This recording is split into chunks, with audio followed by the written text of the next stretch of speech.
In today's news, USDT are feeling the heat. They're feeling threatened because they know that they will be going out of business, and Ripple, with their new real USD, the Ripple USD, will be the ones to obliterate them. In some surprising news, this just in, Tether USDT, the world's largest stablecoin issuer, launches a new synthetic dollar backed by gold. Take a listen. Introducing Alloy by Tether, the first tethered asset. But what is a tethered asset? It's a new type of digital asset that aims to follow a price of another asset closely using different strategies, including over-collateralization and secondary market liquidity pools. AUSDT is the first Alloy by Tether product that aims to track the value of the US dollar using Tether gold as collateral. Let's redefine the concept of stability together. Tether have also outlined plans to launch a tokenization platform that would facilitate the creation of digital assets, including bonds, stocks, funds, and loyalty reward points. Now, this is all bullish news, as it showcases that tokenized assets are on the verge of mass adoption in global finance. But as you heard in this video, the new incoming AUSDT aims to track the price of the dollar using Tether gold as collateral. And this is where, in my opinion, I feel like Tether are just grasping at straws. They are getting desperate because, as we can see from smoke here, Tether is literally backed by nothing. Even the European Central Bank says that unbacked crypto assets like Tether pose serious risks for the entire crypto ecosystem and cites it as concern for financial stability. So, according to the European Central Bank, if Tether was to fail, a substantial amount of trading liquidity in the crypto asset ecosystem would dry up. This could disrupt trading and price discovery in crypto asset markets.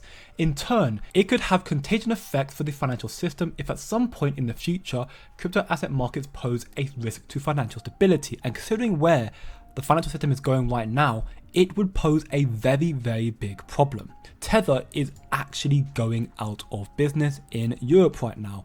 MiCA stablecoin regulations that will be enforced in roughly 12 days or so from now means not all USD stablecoins are treated equally, but as we can see from Uphold Exchange themselves, these are the assets in question that will no longer be supported, and right at the bottom we can see USDT Tether. And assets like USDC Circle, EURC and PYUSD will still be supported. So Tether is in a lot of trouble right now, and this announcement of a new synthetic dollar backed by gold seems to me like a last ditch effort to remain, well, relevant, I guess.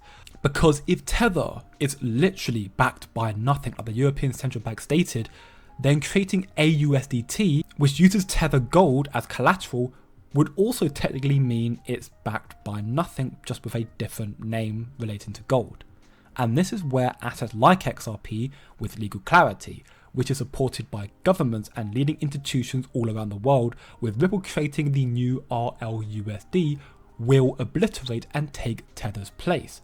Europe is accelerating their desire for this new monetary system. SHIELD is officially licensed as a virtual asset service provider, or VASP, and this is big news because the VASP license enables us to legally offer digital asset services such as cryptocurrency trading, on-off ramping, and custodying crypto assets to businesses and individuals in over 25 global jurisdictions, certified by the Polish Ministry of Public Finance. Now, I want to bring your attention to this very important and crystal clear message from Mikkel here on why Ripple is the key to central bank adoption of cryptocurrencies. Take a listen. Well, Ripple is the only company out there meeting with these central banks right now and making significant progress in allowing this adoption to happen. Guys, there is no company behind Bitcoin who can meet with the central bankers, meet with the large institutions, tokenize their currencies on the Bitcoin blockchain, and then tell them how Bitcoin can be used as liquidity in the middle and create centralized software to allow these transactions to happen seamlessly. And that's the big issue there. There is no one to get them in the room. Ripple has Rosie Rios, a former US Treasurer. They have former members of BlackRock. They have former members of the SEC. They have former members of the Federal Reserve, all working together to make these conversations happen. and help these central banks and large institutions be onboarded into the XRP ledger system. Now, this is the primary reason, in my opinion, why Ripple is the leading enterprise in the cryptocurrency space. Yes, XRP is only valued at 50 cents right now, but it is heavily undervalued. Wait till its true value comes to light. You will not believe it, because you won't see representatives from Bitcoin, Ethereum, USDT, any of them attending in-house meetings, conferences, policy summits, but you will see Ripple there. And as Ripple CTO David Schwartz explains in his interview at the Apex 2024 summit, what is incoming on the Ripple roadmap, and this is why XRP effectively will replace USDT. Take a listen. Giving a TLDR on all the stuff on the roadmap to come after this? Well, so two of the announcements are kind of funny. So we announced the name of the Ripple stablecoin as Ripple USD. That's what probably most of you were calling it anyway, so not very surprising announcement. The ticker symbol, RLUSD. Congrats to the Twitter sleuths who figured that one out before the announcement too. That's by the way, Twitter sleuths are just absolutely amazing. You just cannot keep anything secret in the social media age. Then there was the announcement of the name of the XRP Ledger EVM sidechain, which is the XRP Ledger EVM sidechain. I wanted to call it Niobium. I thought that would be super cool, but they're like, no one will know what that is. I'm like, I want a super cool name, but they're like, no, you got to call it what it is. But, I think that's important. I think some people have thought about it just as like, oh, we have that too, just trying to check a box. But I think that's going to become a valuable part of the ecosystem, with XRP as its native token and the Axelar bridge. Let's see, the other announcement was Archex, which is going to bring probably, at least $100 million in tokenized real-world assets to the XRP ledgers, enterprise-grade tokenized securities, which are, that's another one of those enablers for enterprise DeFi, with being able to use them as collateral and rehypothecate and those kinds of things. That's what builds DeFi ecosystems. And the last one was the geographic focus with grants in Japan and Korea, which are areas where there's just been an enormous amount of XRP ledger development. I'm not really sure why. It's kind of a little surprising to me, but I guess those areas have just been major areas of innovation, and we have sometimes not paid as much attention to them as we should have. And so we're going to fix that. This is huge news. The developments for Ripple evidently just don't stop.